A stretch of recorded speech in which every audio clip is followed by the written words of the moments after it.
Welcome back to Internet Frenzy. Yay! What's happening? We back. We're back, baby. Well, we're really excited. We've got a really fun episode this week. But just a quick recap of what happened last week. So last week we had our guests on, S and Sammy, and we talked all about pet peeves. It was absolutely hilarious, but we have not found out who the fake is yet. So let's talk about that. Who would like to raise their hand and politely be honest? Wasn't me. Oh, It wasn't me. oh, it wasn't me. It was me. Oh. Marley was the fake. Yes, I was. Oh my goodness. Well, you stumped all of us. Guess so. You're just the best. It was a lot of pressure with 2 extra people. Yeah. When you're the fake, I was sitting right next to Sammy. And I was like, oh, please don't. Brightness all the way down. I was like, please don't catch me. That's hilarious. But no, it was such a good episode. It was Yeah, it was great. It was so fun. We need to have S and Sammy back. We already missed them. But this week is going to be a banger. As you can tell on our YouTube right now, if you're watching, we are all wearing costumes. And for our podcast listeners, we will describe what we are. So Whitney, aka me, is a cowgirl. Woo! She looks so cute. Thanks. What's up, cowgirl? What are you, Joe? I'm Alan from The Hangover. That's my guy. He has Thanks a baby lot. strapped to his chest. That's right. Thanks a lot, Bin Laden. With my mom's sunglasses on. Hey. He walked all 500 feet to get him tonight. Respect. Love it. I'm a robber. You. I'm Isaiah, and a surfer man. Oh. Don't do that. Don't do that.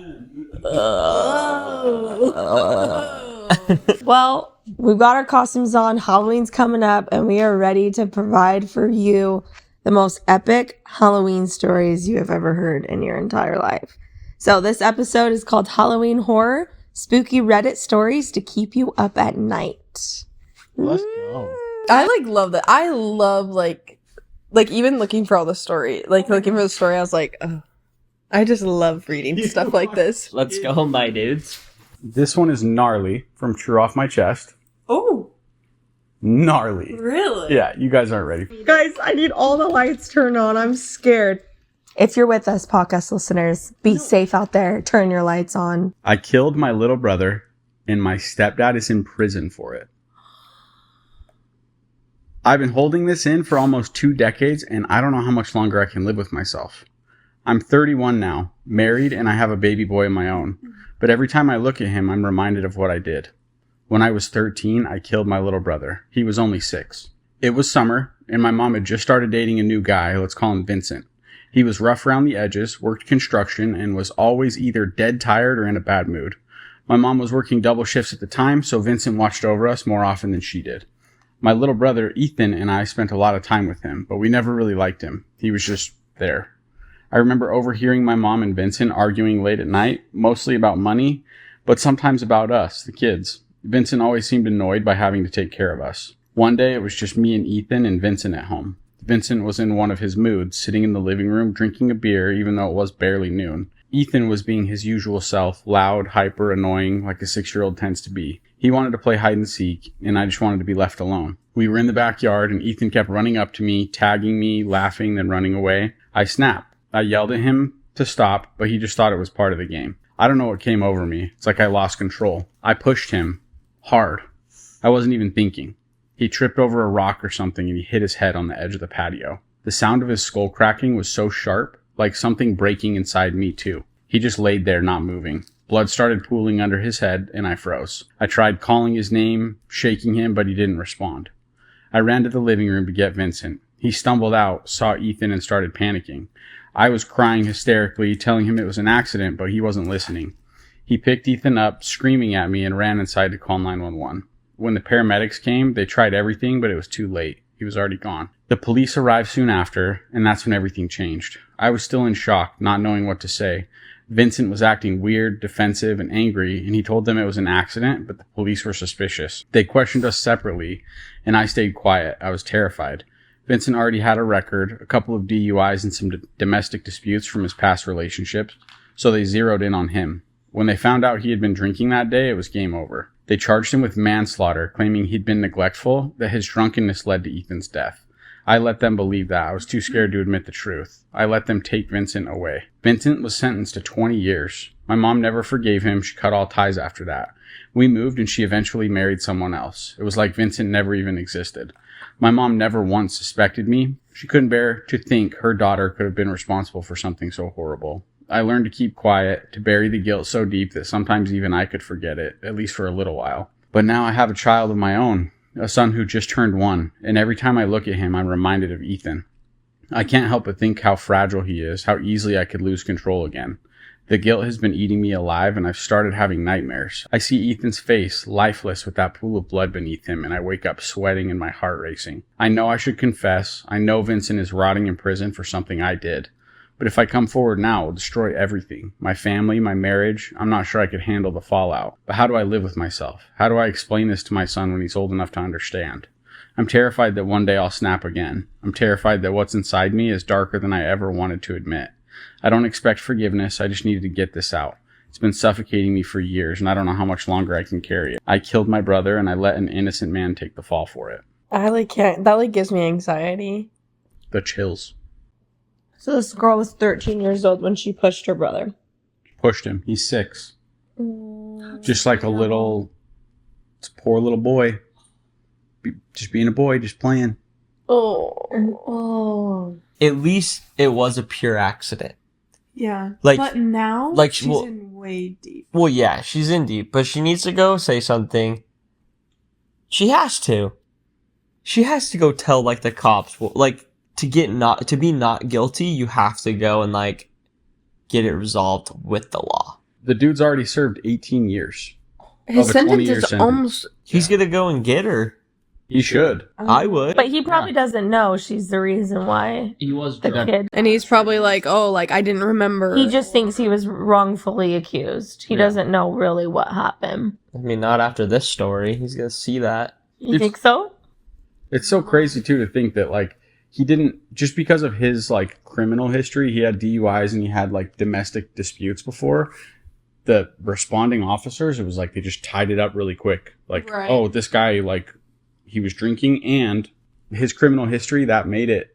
So the police were just okay, this is over and done with. Oh, easy. No investigation exceeding that. Just Yeah. this guy's responsible for this poor little boy. Well, think about it. Really think about what her life would look like now. I would say she would have gone to jail. Or juvie or whatever. Yeah, what would have happened at 13? No, she wouldn't have gone. Yes, she would have gone to jail. 13? 13 years old, pure accident. It wasn't an accident. She shoved his ass. Okay, but she wasn't trying to kill him. She Whitney, how many times did you push Isaiah? Never. I never laid my hands on Isaiah. Did my old, chase and then, playing with me could have hurt me. Yes. They could have, I would, being that little and... But she even said in the story that she feels like she has this dark, twisted, angry where she'll just snap. Well, when you're 13... But she hasn't. But she still says that. Well, I think just because she feels guilty about what happened. And she's like, I've done it once. I could do it again. I think it's more just an anxiety thing. You think so? You don't think? I don't think she's, pure evil. No. I mean, think about her life already, too. She grew up, mom was already divorced before she was 13. She didn't have a great childhood. She gets married to this guy that has a bad past, and now she has to live with them. He's getting drunk all the time in the house. She's not being taken care of. Well, yeah, she's with him majority of the time.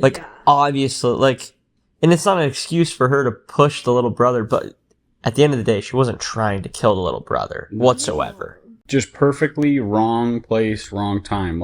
Yeah. She said she shoved him hard, but he had to be straight tossed to hit his head on the patio and die from that. I think she would go to juvie. I don't know why I think that.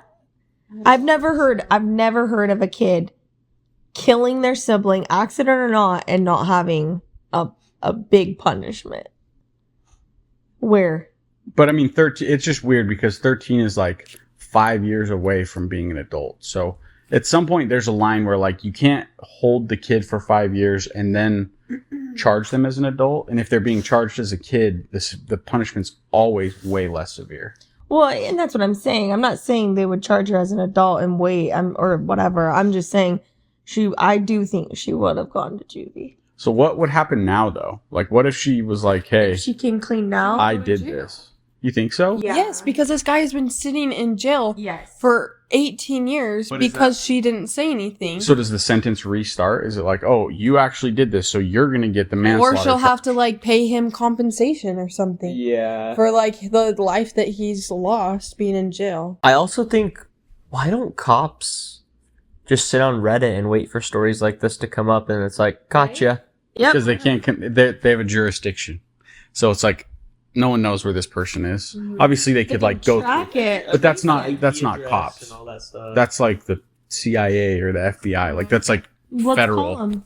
Why don't they do it? Yeah, I mean, I'm sure that's the thing. Maybe OP will delete Yeah. their post or whatever, but they could trace the IP address and like figure it all out. I'm sure. That'd be crazy. I wonder if there are murders solved because of Reddit posts. Like there's wouldn't be special surprised. people that sit on like Yeah. social media to try to find like Yeah. just things out of nowhere. Well, and I'm sure there's even some Reddit people that like find stuff like that and then like look like like little boy kill, like if there were any headlines about it, or like I'm sure there's people out there that just have literally nothing else to do. Trying to find their own. Yeah. I Solve believe their the own term is crime. internet sleuths. Sleuths. It seems like she's on the edge to finally confess though, Yeah. because she's now telling people like, Don't confess. You have a 1-year-old. I don't know. "But you gotta confess." Take that one up with Jesus. That's the thing. Is like Oh. only God can judge her. No, but for real, that's really a difficult thing because I just don't have any faith in the judicial system. The fact that like that guy could go to jail for 18 years for something he didn't do, and then like they just restart the clock for her if she were to come out. Like the whole thing is. I don't think that would happen, but there would be. I feel like there definitely would be some. Oh, there'd be major consequences. Yeah. Her life would change. I'd be doing my homework as to like what the consequences would actually be before I would just like go in. Yeah, I guess that's true. But then again, when I was 13, I definitely would have been like, hey, cops, I did this, bro. Like it wasn't him. I pushed my little brother because I was stupid. Like That would be so hard. I don't think I would. But you're like so traumatized at that point. And you're just like, and it's a girl too. You want to know what else is crazy? This was in the front yard, right? it doesn't specify. It just says in the yard. Okay. Well, crazy that there was no witnesses. If it's like, I was totally picturing like somewhere in the South with like tall trees and like Yeah. there's like room to run around and they're just like up kind of by the house, the back patio, but it could have been anywhere. Yeah. 13. The more I think about it is kind of old. She's old. Most 13-year-olds, I imagine them saying something. Like, now that I, like, think about a bunch of people that I know that are 13, like, Yeah. It was an accident. you would say something. She doesn't even sound sad about the fact that her brother is dead. Right. Like, And That's the part that seems dark. And the mom too. Well, the only thing that OP said was that she does as much as she can to forget about it. Like, she really tries mentally to not think about it, which I'd imagine, like, never been there, but I would imagine you have to really make a conscientious effort to disassociate. And, like, that's why they say serial killers, like, they don't show emotion. It's for that reason. Right, they just like push it all down. But the mom, I'm sure the mom was losing her freaking mind, but OP's not going to be like, yeah, my mom's really sad that my brother died. get an attorney. Tell them what happened. Tell them you're going to come clean. And what's the best route to take. And how can I keep myself safe as much as possible here. Yeah. And then you go to the cops. I think she does need to be there for her kid, Yeah. but I also do think she needs to be held accountable for what she did. Yeah, exactly. You gotta have a consequence. Like, that little girl could have been in juvie for a year for all we know. And then her life, she continues on as a murderer. Well, that's That's true. really I sad. really don't know how they get tried as kids. But one last thought on this. Yes. She's also married. So, could you Does the imagine? husband know? Like, no. That's the whole thing. So imagine, like, Oh. out that like I killed. you And killed your stepdad's been in jail for 18 years. And he definitely, like, I would know about the stepdad being in jail for something. Right. Yeah, you would know that, You and you don't know about know the about the brother, guy. and you know the whole situation. And I You was, just wouldn't know the truth. As to how But the kid died. and then you find out that I did it. That she straight jabbed him, and he. I would tell the cops.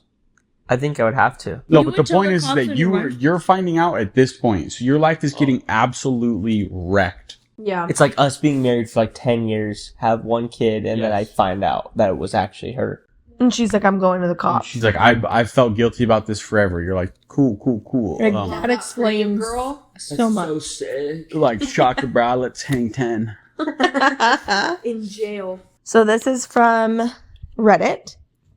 And it says, my wife has been peeking at me from around corners and behind furniture. It's gone from weird to terrifying. My wife, Lynn. Okay, so he's calling her Lynn. My wife, Lynn, and I have been together for 6 years and married for 11 months. Our entire history together has been very normal, and never once have I noticed any weird behaviors or red flags. I can't stress enough how out of character this whole thing is for her. Lynn is very kind, intelligent, and thoughtful. She's always been the no-nonsense type of person. Being childish or trying to scare me is not something she'd normally do. She doesn't even like watching horror movies. When we first started dating, she agreed to watch The Shining with me because she knew how much I loved horror. She was so scared that she didn't even make it through half the movie before we had to turn it off. She isn't into anything creepy and has never been into pranks. It's just not her cup of tea, and that's fine. But that's what's so strange about this. It's just so unlike her. I should also add that she has never had any mental health issues, and as far as I'm aware, it doesn't run in her family. I know some people are able to hide their mental health problems, but in the 6 years we've been together, I think I'd have some sort of sign. 2 months ago, I was in the kitchen making myself some coffee before work. I was running a bit late that morning and knew I wouldn't be able to make it to Dunkin' Donuts for my usual morning fix. I took a sip of my coffee as I hurried down the hall towards the front door when I happened to notice Lynn peeking at me from around the corner ahead of me. I could only see her eyes and a strand of her long, dark hair hanging against the wall. The rest of her body was concealed behind the corner. I nearly spilled my coffee when I saw her. I did burn the shit out of my lips. Geez, Lynn, I said, wiping a few drops of coffee from my pants. You scared the shit out of me. She immediately popped out of view like a little kid that had been caught. I heard her scurry around towards the living room, and by the time I got to the front door, she was out of sight. It was really weird and just totally out of character for her, like I said, but also found it kind of funny that she was being more playful and a little less serious. I shouted that I loved her and called her a weirdo. As I shut the door behind me, I heard her laughing. Her behavior was a bit odd, but it certainly wasn't something to call a priest over. I forgot about it by lunch, and by the time I got home, she was her normal self. I didn't bring it up, and neither did she, and life went on. The next incident happened 3 days later. It was around 2 a.m., and I had woken up to get a drink. I was standing at the kitchen island, jug of an OJ in hand, when I felt a strong feeling that I was being watched. For whatever reason, I looked down at the floor and saw my wife's smiling face staring back. She was peeking at me from the other side of the island, staring at me with wide, unblinking eyes and grinning. Grinning like the Cheshire Cat. Absolutely not. Bruh. Absolutely not. It's crazy. I screamed, I'll admit it, not out of irritation, but fear. For some reason at that moment, I was scared. At the sound of my scream, Lynn scuttled backwards out of my view, her hands and feet smacking the tile floor as she hurried out of the kitchen on all fours. Ain't no shot. I swear. Absolutely not. This reminds me of like The Visit. I know. This is us. Yeah. Yeah. She's got a little Something's going on here. little She's flipping. doppelganger. I didn't run after her or even yell after her. I just stood there frozen in shock, wondering what the F had possessed her to do that. It took me a little longer than I'd like to admit to go back upstairs, but eventually I did. When I got to our bedroom, Lynn was lying on her side asleep. Or at least pretending to be. I stood there for a while watching her breathing to be really sure she was asleep. I had the feeling she might jump out at me the moment I got into bed, but she didn't. I climbed into bed and she didn't even move. Her breathing was soft and deep, and I was starting to wonder if I'd dreamt the whole thing. The next morning, I waited for her to come down for coffee, and after handing her a mug and kissing her cheek, I decided to ask her about it. What was that about last night? I asked, keeping my tone light so I didn't offend or embarrass her. She frowned over her cup of coffee, shaking her head like she had no clue what I was referring to. No. You were peeking at me again. From over there, I said, pointing to the spot on the floor by the kitchen island. She followed my gaze, and when she looked back at me, she burst out laughing. She laughed so hard that I couldn't help but join her. You creep the F out of me sometimes, you know that? I said. She giggled and set her cup on the counter and wrapped her arms around my neck. You creep me out all the time, so I guess we're even, she teased. We said our goodbyes and left for work. As I drove, I kept thinking about how creepy I'd been seeing her grinning at me from behind the island like that. The sounds her hands made on the floor as she crawled away. I told myself she was just trying to be silly, just trying to join me in my love of all things horror. It's not like I was afraid of her, but it still didn't sit right with me. I started seeing her peeking at me more and more. Sometimes she'd be peeking out from behind the couch or living room curtains. Once she even managed to get inside her grandmother's old trunk that sits at the foot of our bed. I might not have even known she was there at all had the trunk's old hinges not given her away. She'd had the lid propped up just enough so only half of her face peeked through. She'd been grinning like an excited toddler. It was unnerving. I didn't even know what to say to her. All I could do was stare. When I finally found my voice, I asked her why on earth was she doing this. She didn't answer. She had slowly closed the lid, shutting herself inside the trunk. I just walked away, feeling disturbed. I just sit on it. Like, you're done. You're locked. You're done. I didn't understand why she was doing it, but clearly it made her happy. I just hoped she would tire of the game quickly. Lynn didn't peek at me for the next 2 weeks. I started to think she was done with her weird prank, and I was relieved. We were watching a show on Netflix one night, and I jokingly said that I hadn't seen her peeking at me lately, and that she must have given up on her spy game. She looked up at me with a small smile and said, "Maybe I've just gotten better at it." I didn't say anything, but I wondered whether or not she was joking. For the next few days, I couldn't stop about what she had said. Was she still peeking at me when I wasn't looking and I just hadn't noticed? And if so, what the hell was she getting out of this? I started to feel paranoid, constantly checking whether she was watching from around the corner or behind a door. I was jumpy whenever I was home, and she wasn't in full view of me. I felt stupid and a little crazy. But after a few weeks without another incident, I began to relax. I stopped checking behind furniture and walls and told myself it was just a bad memory. Then a few days ago, things got so much worse. Lynn left to go to a friend's, and I lounged on the couch and played a couple games on my laptop. Around 9 p.m., I hopped in the shower, and as I was washing the soap from my hair, I felt that awful feeling that I was being watched. I slowly opened my eyes and almost had an effing heart attack. Lynn was peeking from behind the shower curtain, her entire head stretched into the shower, leaving just her body outside. Her long dark hair hung against the curtain, the ends dripping with water. Her mouth hung open in a terrible grin, eyes wide and red, as if she hadn't blinked in a while. No. Absolutely not. As if she hasn't blinked in a while. She just like, Oh. yes, finally, look. Yeah. Like, wow, he's been watching his hair a long time. Gosh, I'm dripping over here.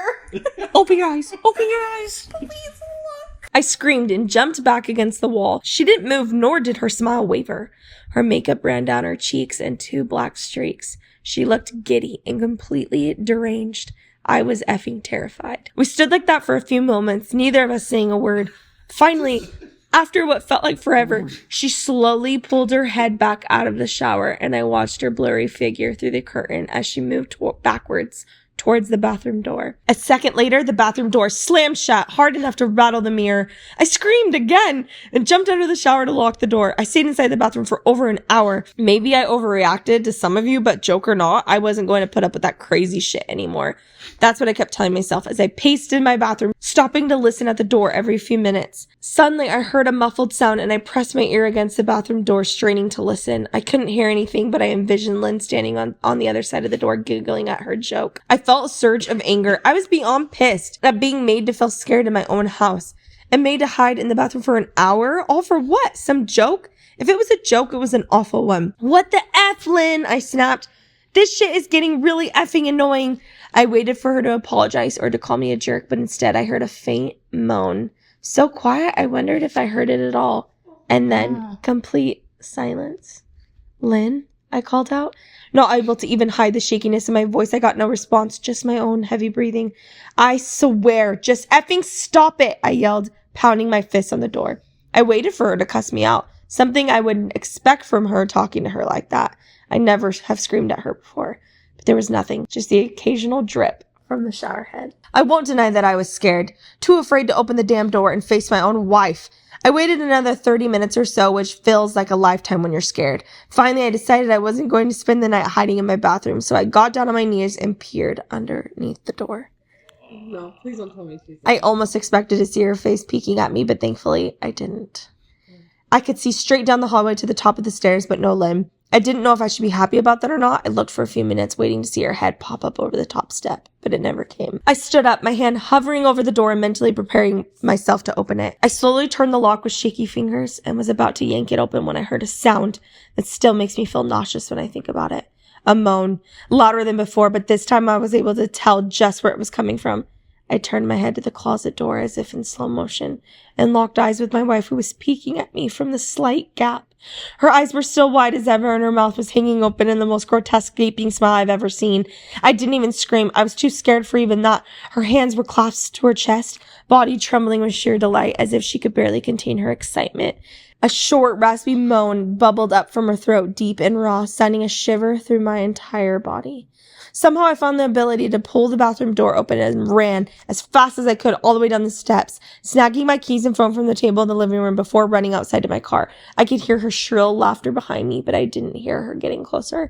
I didn't bother shutting the front door. I drove away from the house faster than I legally should have, shivering the entire time either from fear or the cold, maybe a little bit of both. I hadn't grabbed a coat or even a pair of shoes. I was still in my boxers and my hair was still damp. I drove straight to my brother Chris's house, about 40 minutes away, ignoring any and every call and text I got. I didn't check my phone until I was safely parked in my brother's driveway. Lynn had called 4 times and sent a flurry of texts, all wondering where I'd gone and why I left like that. I threw my phone at the dash in a rage, furious at her nonchalant attitude.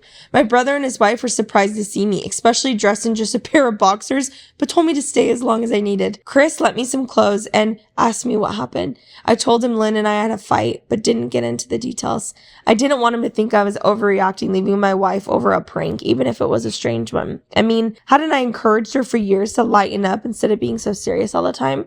I'd wanted her to relax and loosen up, but this was definitely not what I had in mind. The mere thought of going back home gave me anxiety. I tossed and turned, unable to sleep. Chris ended up giving me a sleeping pill, so I was able to get a little rest. My sleep was filled with terrible dreams, all of Lynn's smiling face. I woke up just as the sun started to rise. My sore body ached from the sofa, and I felt drained. I knew I'd have to call Lynn at some point, but I didn't know what to say to her. I wouldn't be going home unless she gave me her word she'd never do any more creepy shit. I just wanted my wife back. Her normal, serious self never looked so good to me. I was contemplating calling her and telling her that when that familiar feeling came over me, I was being watched. I was staring at the ceiling, my heart in my throat. I didn't want to look away, but the longer I ignored the feeling, the worse it got. My eyes drifted away from the ceiling almost on their own. Her face was pressed up against the window beside the couch, staring down at me with that same gaping smile. Drool dribbled down her lips, leaving 2 long streaks down the glass. I didn't know how long she had been there, but something told me she'd been there quite a while, possibly all night. I didn't bother screaming, though I was afraid. Anger trumped any fear I felt at that moment. I jumped up from the couch and pounded my palm against the glass. Lynn, are you crazy? What the hell is wrong with you? Just go home, I shouted. Now! She didn't move, and her ghastly expression never changed. If anything, her smile only grew, as if she had never been more elated. I could hear Chris and his wife moving around upstairs, as if Lynn could hear them from her place outside.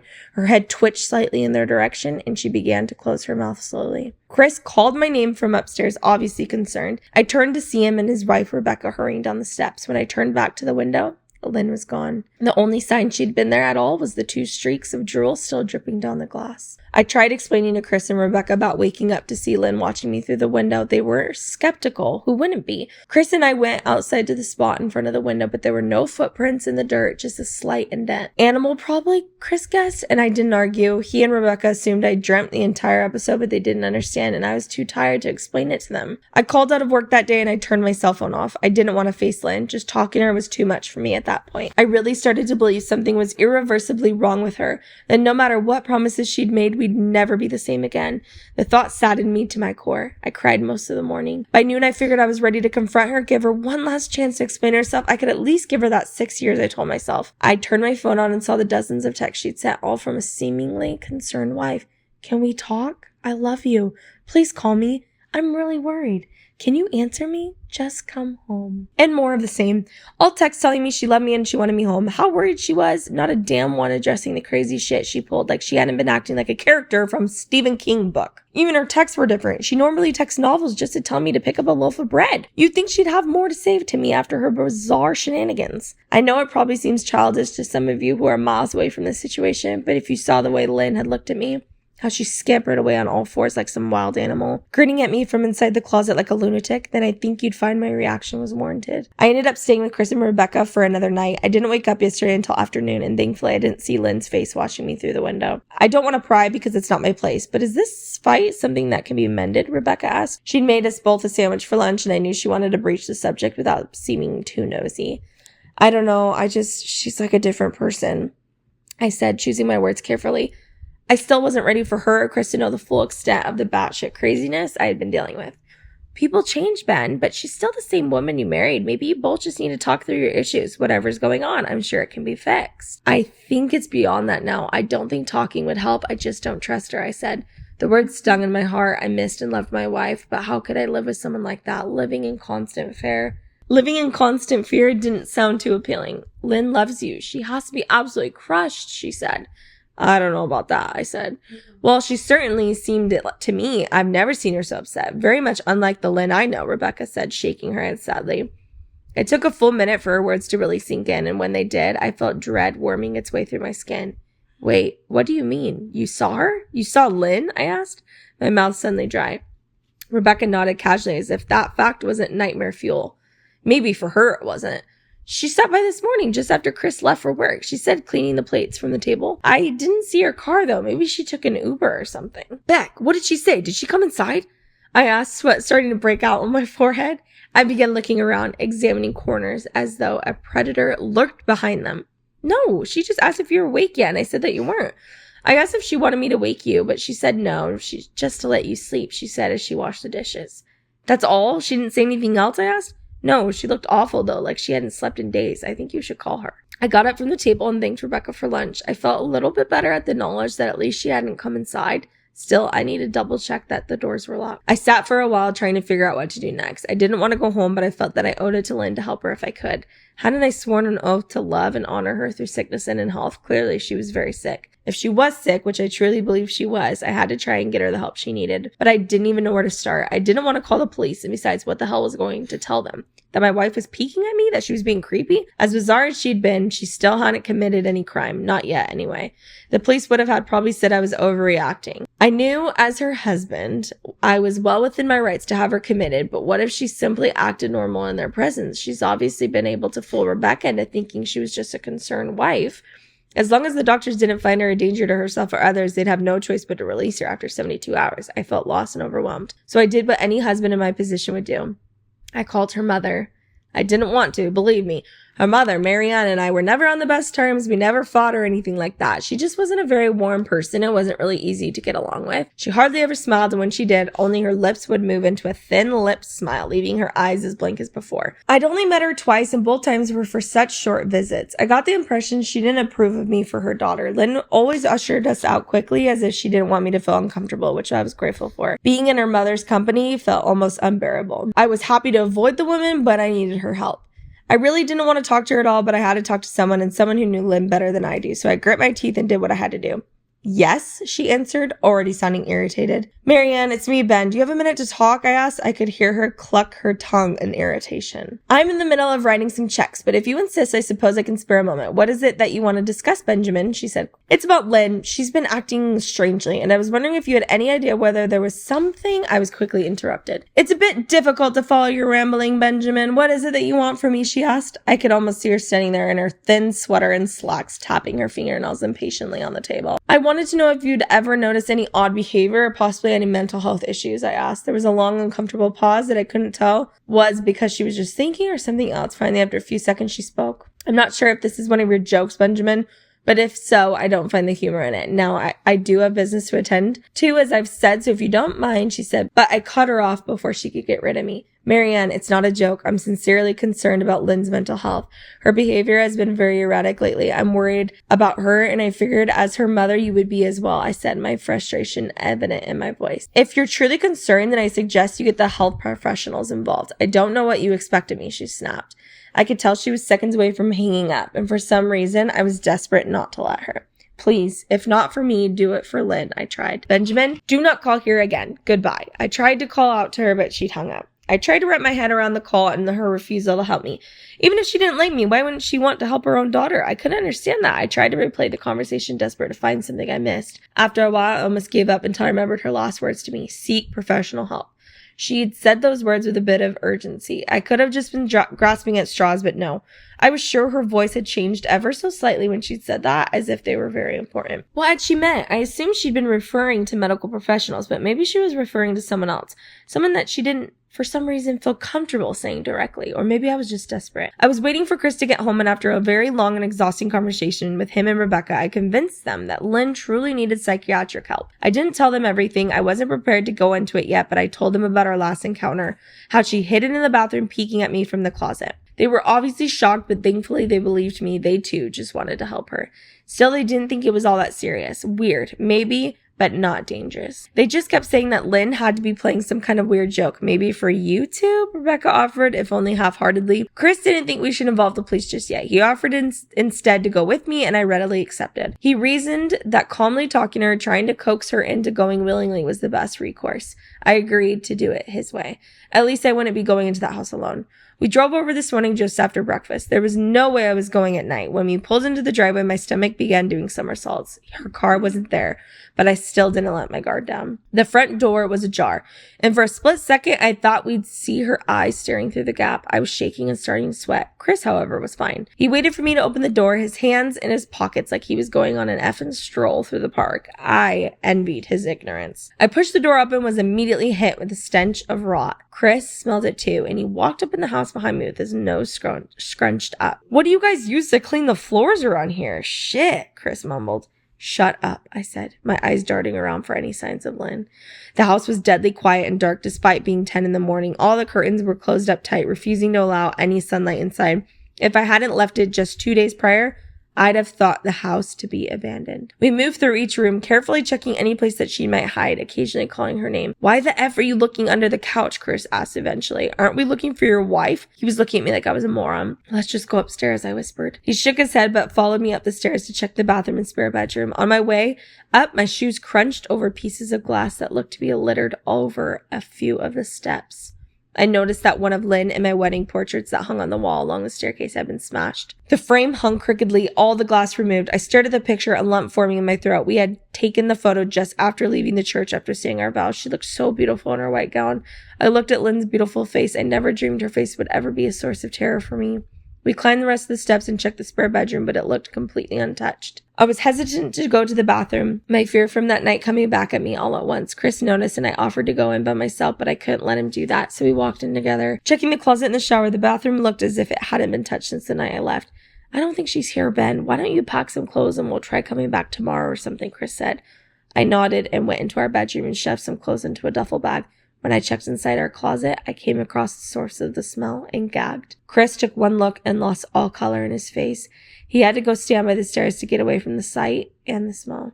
I gazed down in shock at what lay inside my bedroom closet. Soaking into the rug were at least a dozen eyeballs, all carefully laid out in pairs. Some were as large as a quarter, while others were as tiny as a marble. I stared down at the eyes she'd collected from small animals, and I wondered how she'd gotten them, and shuddered at the thought. Man, I thought I had it bad with Becca's shoe addiction, but F me. Your wife's in here collecting eyeballs? Chris said, gagging. Ben, I think we should go, he called from the hall. I'm getting nauseous. All right. I grabbed my duffel and shut the closet door on my new nightmare. I stepped out into the hall and took a deep breath of air.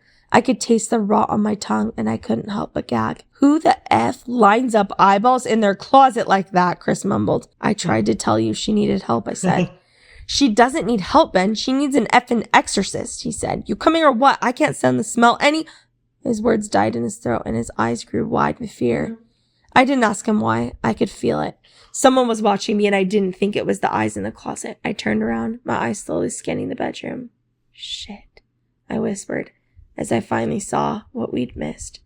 Under the bed, curled on her side, watching us with the excitement of a kid on Christmas morning, was my wife. She held her hands together just under her chin and they were shaking eagerly. Now that she knew she'd been found, I could hear the quiet noises she was making, a sort of hiccuping sound in her throat, as if the excitement was just too much for her. It was unnerving to say the least, wide eyes and that same huge smile. Everything in me told me to run, but I forced it away. This is my wife. No matter how twisted, she was still the woman I married. I had to help her. Lynn, I said softly. She didn't respond, but her head bobbed back and forth in 2 quick little movements as if she were nodding. Baby, I just want to help, okay? Can you let me do that? I asked. I had taken a single step forward, approaching her like some kind of dangerous animal. I love you, Lynn, I said softly, taking another step closer. She let a tiny moan escape her wide open mouth, and I had to resist the urge to run. Her shoulders were starting to quiver, and her eyes grew as large as saucers. I crouched down so I could see her better and immediately saw the blood. Her hands were covered in it. They trembled more the closer I got, as if she was barely able to contain herself. Lynn, are you hurt? You're bleeding, I said. She bobbed her head again, her bloody fingers moving up and down as if playing an invisible piano. They occasionally grazed her chin, leaving smears of blood on her skin. I wanted to recoil in disgust. The smell that was coming off of her was revolting. I could feel the vomit trying to climb up my throat. Her lips were dry and stretched thin, blood seeping between the cracks. I knew she wouldn't come out on her own, but I didn't want to leave her in the state she was in. I scooted closer and reached out to her. The excited hiccuping sounds got louder and her hands shook, fingers flexing. It was then that I could see the blood oozing from in between the fingers. Oh my gosh, Lynn, you're bleeding, I said. Instinctively, I reached out to take her hand, but before I could even touch her, her hand sprang out towards me. A sharp pain shot through my arm and I fell back on my ass. My arm burned and I could see the blood dripping down onto the carpet. I looked back at her in shock and saw her grinning madly, her fingers clutching a large shard of glass. You all right in there? Chris asked from behind me. I turned my head slightly and nodded to him, cradling my arm to my chest. When I turned back to face Lynn, I saw that her focus had shifted. She wasn't looking at me anymore. And she wasn't smiling anymore either. She was staring past me, her eyes glaring at Chris, the way a hungry lion might stare at an antelope. Her mouth was still hanging open, but it was twisted into a snarl. I got to my feet and began walking backwards down the hall, afraid to take my eyes off her. Are you bleeding? Chris asked. The moment the words left his mouth, Lynn started fast scooting out from under the bed, the glass shard still in her fist. Chris, run, go, I yelled. He must have been too afraid to move because a moment later I felt my back bump into him. He was still standing at the top of the stairs, staring at the horror that was my wife. Lynn had crawled completely out from under the bed and stood in the bedroom doorway, her face twisted in rage. Her whole body was visibly tense. Blood ran down her fingers and onto the floor. Lynn, Chris said, you what? Playing hide and seek? I reached back and pushed him towards the steps. Move your ass, Chris, as I said as quietly but firmly as I could. Lynn bobbed her head in fast, sharp motions and began to grin, stretching her mouth open wider and wider so that her chin seemed to touch her chest. I heard Chris mutter a prayer and then he was running down the stairs. I stood at the top of the steps, stuck between the love for a woman who clearly needed serious help and self-preservation.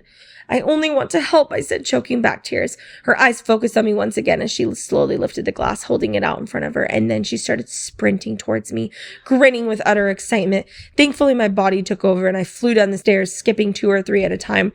I made it to the front door before I felt her leap onto my back, wrapping her arms around my neck, her open mouth next to my ears so that I could hear those terrible hiccuping sounds up so close.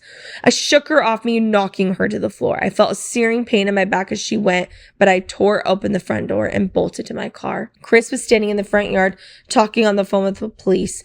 I didn't say a word. I just ran to my car and jumped in. Chris took the hint and followed me, still in line with 911. I watched the rearview mirror, sure I'd see her there, running after us, but I never did. I went straight to the ER and got 11 stitches in my arm and 3 on my back. The police asked a lot of questions and went back to the house to do a search, but of course Lynn wasn't there. They advised me to stay with a friend or a relative for a while and to file a restraining order as soon as I could, but none of those things would matter. Somehow I just knew. I dropped Chris off at home and went to a motel an hour away. I wanted to put as much distance between me and Lynn as I could. This is where I've been for the last 4 hours. I thought maybe the police would find her. Maybe they'd get her the help she desperately needs, but now I don't think so.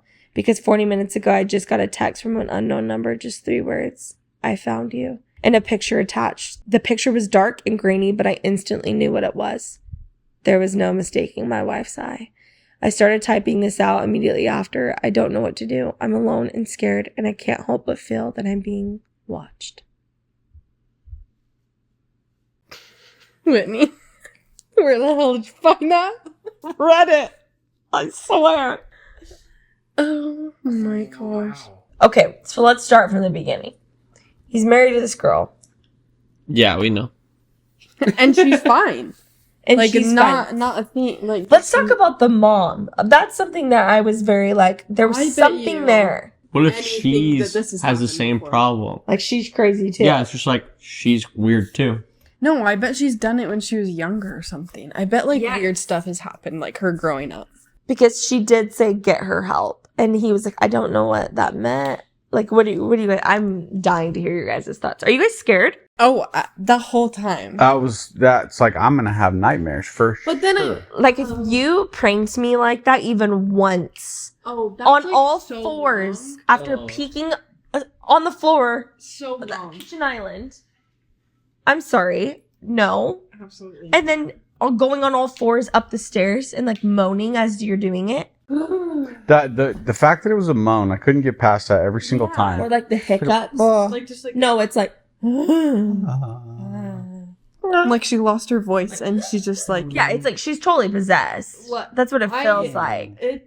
Like Isaiah gets mad at me if I even am like behind the door and I like Oh, he's like we don't do that. Yeah. No, yeah. We don't scare each other. Yes. And That's a rule. No, We don't that's- scare no, each other. literally. Joe's not allowed to scare me. Oh. There was one time where he scared me so bad. He felt so bad. And I said, don't ever do that to me again. And he never has. I was like playing music all loud outside and I was vacuuming and stuff. And you were going to come out of your room. I was waiting for you to come out. And as soon as you opened the door, it's like, whoa. And she just like started crying. Like, Oh, I just lost and it. like, she like slammed the door. It's like, oh, I messed up. I messed up bad. That's bad. Yeah, I like full on lost Yeah. it. I just think scared. Like, I just think in your house getting scared It's is not a good idea because it's like, what if I have something in my hand and I'm going to hit you? Yeah, like anything. Like if I have a freaking water bottle and you scare me, like I'm gonna hit you. It was posted 3 years ago. Okay. I would love an update. That would be awesome. Like, did the cops find? There's no update. He died right after he posted. Oh my gosh. Yeah, because he went to this hotel room and 4 hours later posted this whole thing. And she's there. Here's the thing, okay? Here's the thing about Lynn.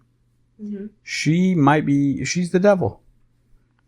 No, but in all honesty, whether it's like being possessed, whether it's really good writing from somebody that's writing a novel, I don't really know. Yeah. All I know is if I was him, and it's like the one that pushed me overboard was a while ago. It was when she was in the trunk, when she was in the chest. Are you reading comments right now? Babe, I'm listening. Oh, okay. Well, when she was in the chest, if that was you, I'd be like, okay. Like, the show's over. Yeah. This has been really funny. You did a good job. I'd be like, open the chest. Come on out. This is over. You're done.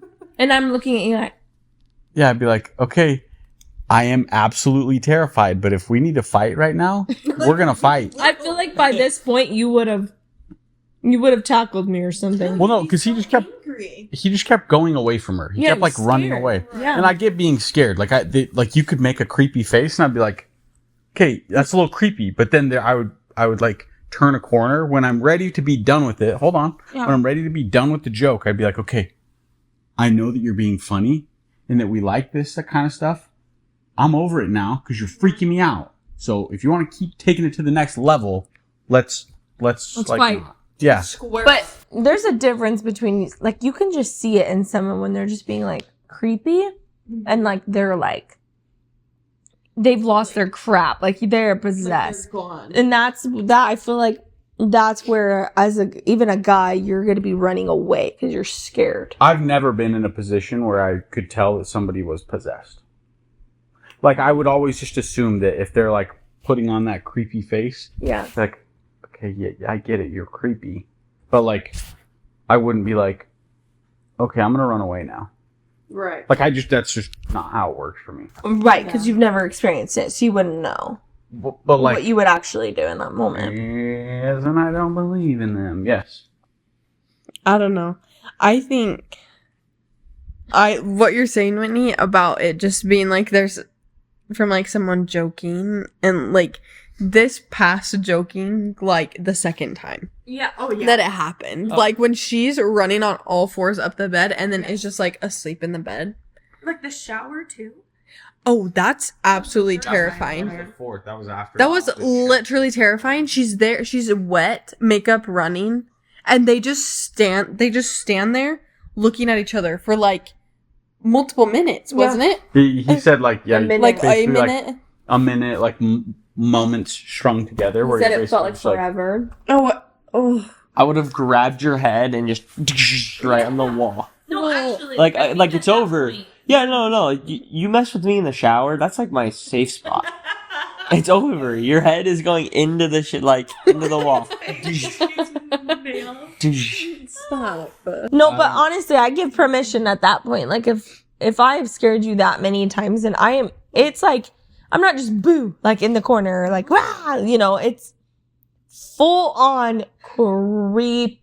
Like trying to be scared, like trying to be a weirdo. But the thing is, Just she's trying to not be a even weirdo. trying to be a weirdo. She is. She is. Like something is genuinely something's- wrong.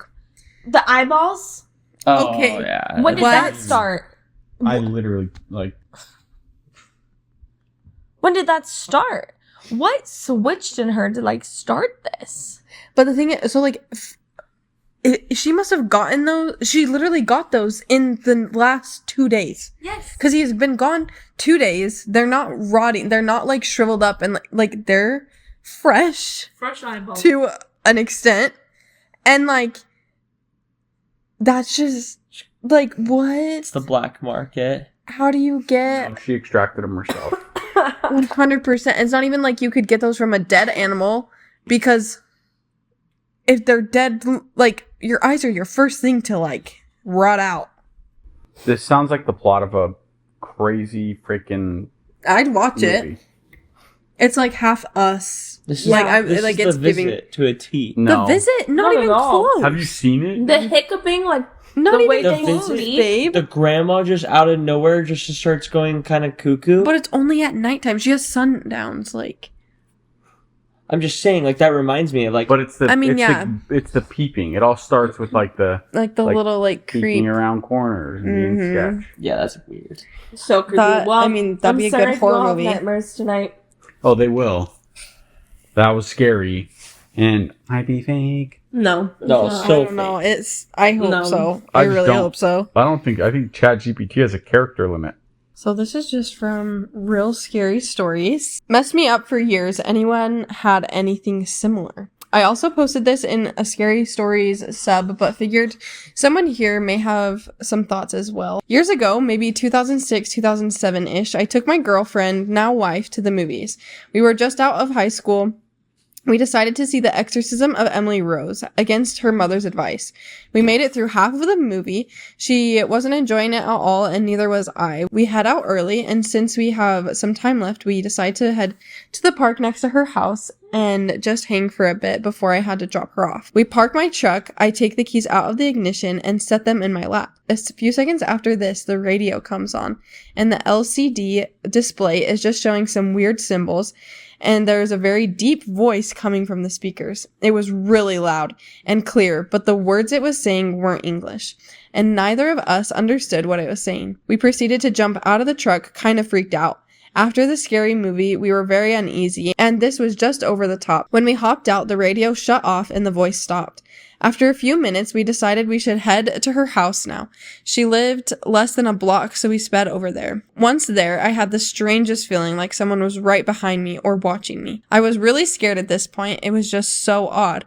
I called my mom, told her that I couldn't explain now, but I wouldn't be home tonight and I would tell her more in the morning. No way I was driving that truck home alone in the dark. We sat there for a while with her family, and I asked her mom if I could stay the night there, and her dad said I could share a room with her brother. Fast forward to when we were going to sleep.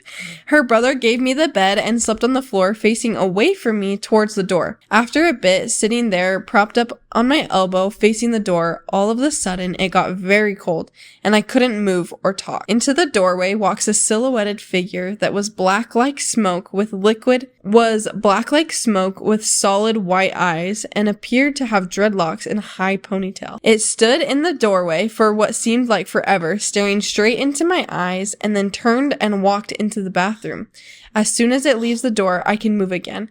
So I have to know if it's in the bathroom at this point. I nervously get up and get out of bed. Her brother startles me by saying, "What are you doing?" And I said, "I have to go to the bathroom." Nothing was there. Since in that movie, the weird stuff always happened at 3:30 a.m. for the next 4 years or so, almost every night I woke up at 3:30 with the same someone watching me failing. I chalked it up to sleep paralysis and a weird tech glitch, and the rest of me being paranoid and anxious about it.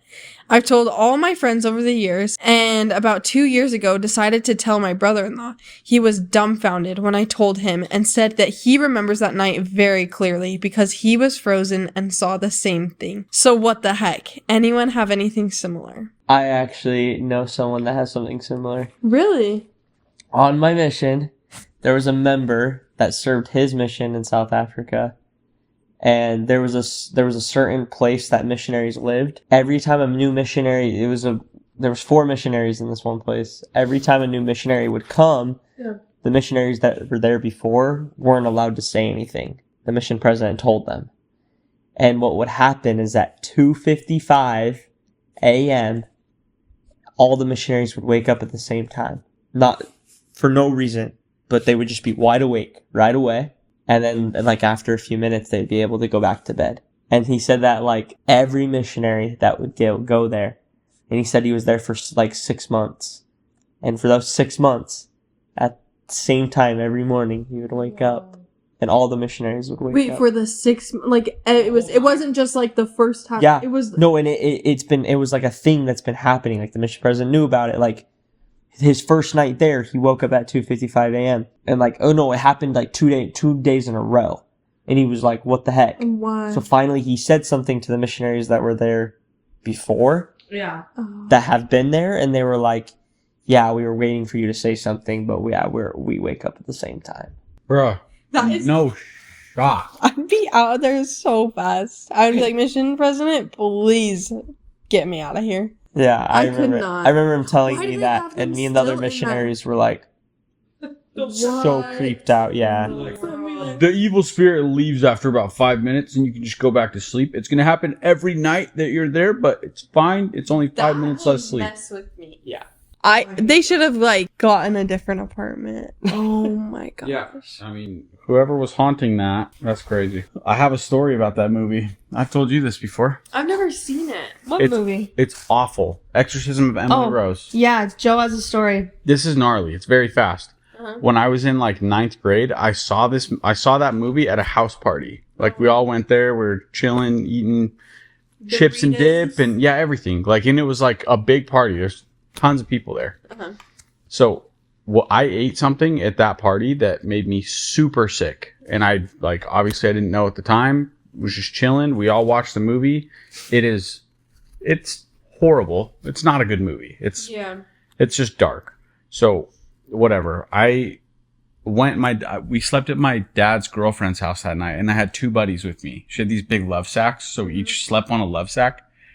And I woke up, I don't know what time it was, probably 3:30 in the morning. Probably. Because that would have fit, but I don't know what time it was. Eyes open, and I'm like, oh shiz, I'm gonna puke. Like, I'm going to yak everywhere. And I was like, should I get up? Like, if I get up, it's gonna be everywhere. And as soon as I did, I like stood up and projectile. Like, not to be gross, like not to be too graphic, but like, think of the noises, right? Like, it's when it's like, Ew. okay, the reason that's significant is because both of my buddies were having nightmares about the movie. So the noise, they both were like, popped up. They were losing it. And the one was like, dude, I was legitimately having a nightmare. And It would be traumatized. it was Terrible. It was horrible. Not just because of the movie, but like, it was such a mess. And I literally went upstairs and like woke my dad and his girlfriend up. I'm like, I just puked everywhere. Like I can't, You're a freshman. You're like, like I can't. Help me, Dad. I can't do that. I'm like, what do I do? And Did you clean it up? No, my dad's girlfriend ran downstairs and helped me clean it up. She was a saint. That was nice. Yep, she helped me clean it all up. It was on her love sack. It was on the floor. It was everywhere. nice. Ew. Was it carpet? It happened 2 more times that night. I've never been so sick in my life, but the next 2 times I was able to make it to the sink. Oh, that's good. The sink. The sink. hmm You throws up Not in the toilet? No, the disposal. And hey, if you guys want to know. Better than like a at least you can- bathroom sink. Oh yeah, no. It was a kitchen sink. It was a kitchenette, like Ew, Joe. in like a rental part of her house. Oh my gosh. I was taking a nap. It was during lunch, and I was taking a nap, and the door was wide open to our room, and Elder Raider was my my companion, and he was making food, and all of a sudden, this is just brief, like I was dreaming of, I was like having like a nightmare, Yeah. and in the nightmare, the door like slammed shut to our room, like hard, just slam.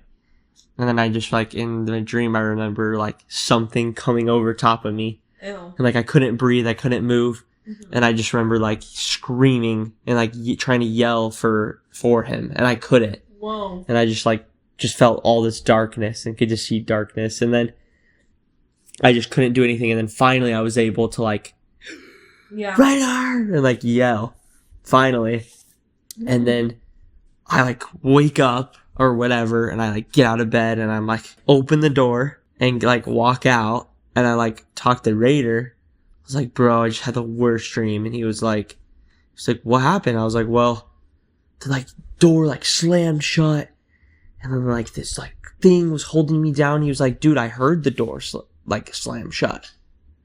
He's like, I thought it was you. He's like, I thought you were like mad or something, or like was mad, like you could hear me out here and you're pissed because you're trying to take a nap. No. And I was like, Oh. yeah. That thing literally slammed the door shut and got on top of you, bro. Yeah. Isn't that the creepiest thing ever? So creepy. Get first. Oh, I was so... Africa. I remember he told me that, and I was just like... Oh, you're like, Oh, I'm it just going to feels bed sick. for a while. We called right away. We were like, what do we do? The title is Black Hair. I hate it already. Fake. Lynn. I've lived in the same house for over 12 years before I moved out. It was an innocent vintage house that laid atop a hill. We had a maid that usually cleaned our house once a month. She was nice and we were close with her. We were quite surprised when she said she was quitting. We kept asking her why, but she wouldn't tell us, saying that she wasn't comfortable with telling us. We were beyond confused. After lots of begging, she finally told us what made her want to quit. She said that while she was cleaning the house, she saw a girl in a white dress with long black hair that covered her face. We all had dirty blonde hair and we weren't home at the time she was cleaning the house. We were super freaked. That night when I was in bed, it suddenly got cold. I hugged the nearest pillow next to me and prayed that it would keep me warm. That morning I woke up and found a long black lock of hair in my bed.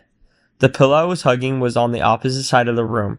My siblings pranked me a lot, so I automatically assumed that they were messing with me. So I ran downstairs into their rooms and told them that it wasn't funny. They denied it, but I didn't believe them. That was until they told me that they weren't home last night and just got back this morning. They were both at a sleepover with their friends. I knew my parents wouldn't do this, so I immediately was freaked out.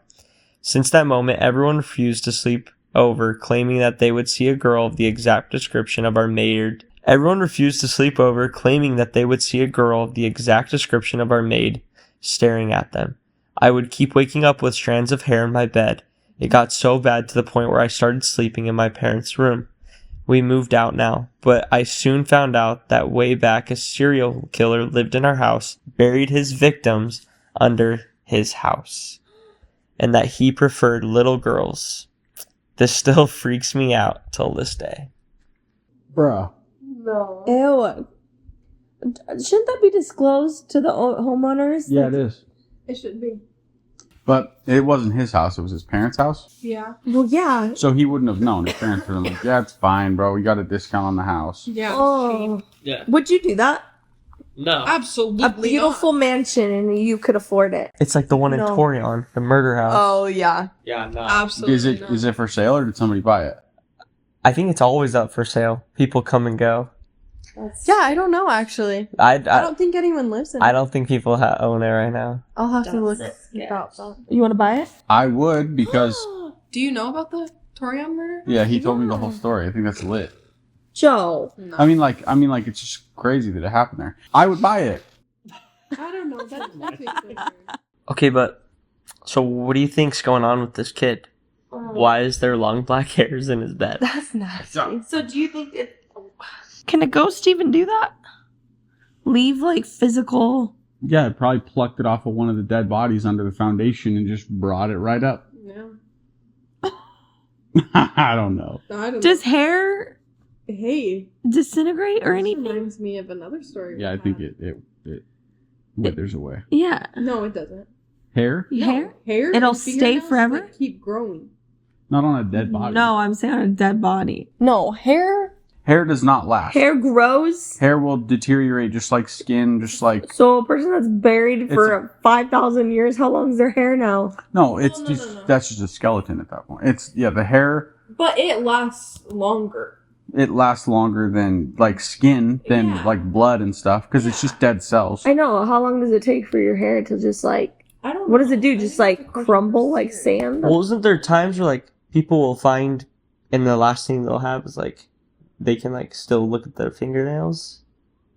No, they... Like, go to Well, their that's DNA under there. yeah, that's Yeah. different, and that's like soon after. You guys want to hear one of the comments? Yeah. Dog shit story, not exciting. Oh, jeez. Brutal. It's just like, I've heard way better. I heard Whitney's story, and this is nothing. Jeez. I thought it was good. It's good, but That would freak me out. Like every night, being like, "Where is this long black hair coming from?" yeah, that's Joseph. Well, yeah, but it only happened once to Craig. No, he said it kept happening. He said it happened a few times. Yeah. So he Yeah. went to his parents. Good listening, Joe. Dang, put me on blast, why don't you? I find your long hairs everywhere. Like, I'll be like at the gym and like pull my phone out of my pocket and out comes like a just little wad. it's no, it's just like that I'm one your wife. long string of hair where I'm just like, it is not stopping. And, That's when you find out how long like hair actually is. Oh, you guys. Well, we hope here at Internet Frenzy that you guys have the best, most spookiest Halloween this year. Who was the fake? Oh. I think it's Whitney. You think it's me? I think it might be Joe. I think it could be either. Wait, I think it legitimately could have been any one of us Honestly. I think it's Joe. because they all sounded fake. One of the four of us got their story on ChatGPT, so I just want to know who that was. Yeah. I'm dying. to Please let us know. Next week is when we reveal who the fake was of this episode. So, Thanks for the love and support. We'll see you guys next time. Internet Frenzy's on 3. 1, 2, 3. Internet Frenzy.